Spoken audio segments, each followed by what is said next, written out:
कल बड़ी अच्छी बात हमारे हाथ लगी, अनुभव। भजन में स्थिरता कब आती है? जब अनुभव होता है। अनुभव लेकर आता है भजन में स्थिरता। अनुभव खींच खींच कर ले आएगा आपको, अनुचित से, अवांछित से, अनुपयोगी से। भजन का अनुभव है, वो आपको खींच कर ले आएगा वहां से। भजन में स्थिरता आती है अनुभव से, और अनुभव होता है आचरण से। शास्त्र में जिस विषय का वर्णन किया गया है, यदि उस विषय का आपको अनुभव करना है तो फिर शास्त्र के अनुकूल आपको आचरण करना पड़ेगा। इसलिए कल मैं आपको कह रहा था, मैं ये कहता रहा हूं अमुक संत ने ये कहा, अमुक संत ने ये कहा, आप सुनते रहो, फिर आप आगे किसी को कहते रहो, पर भाई इससे बात नहीं बनेगी। जी मार्ग सब संत गया छे, वी मार्ग में जास्या। उस मार्ग की बात नहीं करनी है, उस मार्ग पर चलना है। उस मार्ग की बात हम क्यों कर रहे हैं? उस मार्ग पर चलने के लिए उस मार्ग की बात कर रहे हैं। बात तो हम सत्य मार्ग की कर रहे हैं, पर ये बड़ी विडंबना है कि देखो जीवन पहुंचता कहां है जाकर। कंचन में, कामिनी में और कीर्ति में। बात भगवान की हो रही है, चर्चा उस सत्य पदार्थ की हो रही है, उस नित्य शाश्वत सनातन तत्व की बात हो रही है। लेकिन बात करने वाला भी, बात सुनने वाला भी, दोनों पहुंच कहां रहे हैं? तो वो जो सत्य मार्ग है, उस मार्ग की केवल बात नहीं करनी है, केवल कहना सुनना नहीं है, उस मार्ग पर चलना है। कहना सुनना किस लिए है? उस मार्ग पर चलने के लिए। मैं फिर समेटूं अपनी बात कि भजन में स्थिरता आएगी जब अनुभव होगा। यहां श्री सूत जी ने कहा, बोले जो श्रद्धालु मुनिजन हैं वो अपने अंतर मन में, वो अपने उर अंतर में वो सच्चिदानंद परमात्मा का अनुभव करते हैं। अनुभव ही आपको स्थिरता देगा। ये जो मन का अटकना भटकना है, जब तक भजन का अनुभव नहीं होगा ये नहीं मिटेगा, नहीं मिटेगा, नहीं मिटेगा। इसलिए मैं बहुत बल देकर आपको ये बात कह रहा हूं। कल भी मैं आपसे कह रहा था, कितना भी कहते सुनते रहो, पर जब तक आपको अनुभव नहीं हुआ मन की दौड़ समाप्त नहीं होगी।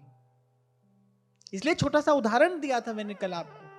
दुनिया के सबसे बड़े डॉक्टर से आप सबसे महंगी दवाई ले आओ, और हाथ में दवा लेकर और संसार की गलियों में गाते फिरो सबसे बड़े डॉक्टर से सबसे महंगी दवाई लाए, उससे थोड़ी आपका रोग दूर हो जाएगा। उस औषधि का सेवन करना पड़ेगा।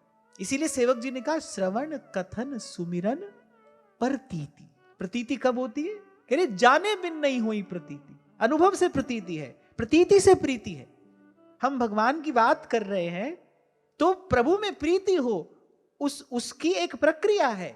उसकी प्रक्रिया क्या है? पहले प्रभु का अनुभव होगा, प्रभु का अनुभव होगा, उससे प्रतीति होगी, प्रतीति के बाद फिर प्रीति होती है। नहीं तो गोस्वामी जी कह रहे हैं, नहीं तो प्रीति बिना नहीं भगति दृढ़ाई, और जिमि खगपति जल कै चिकनाई। नहीं तो वही धूप छांव जैसी स्थिति रहेगी। आज तो बड़े आनंद में नाच रहे हैं, कूद रहे हैं, फिर कल रो रहे हैं, धो रहे हैं, अटक रहे हैं, भटक रहे हैं, जाने क्या क्या कर रहे हैं। प्रभु के होकर, प्रभु के कहा कर द्वार द्वार पर भटक रहे हैं। मन की आशा कहां कहां किस किस से बंधी है।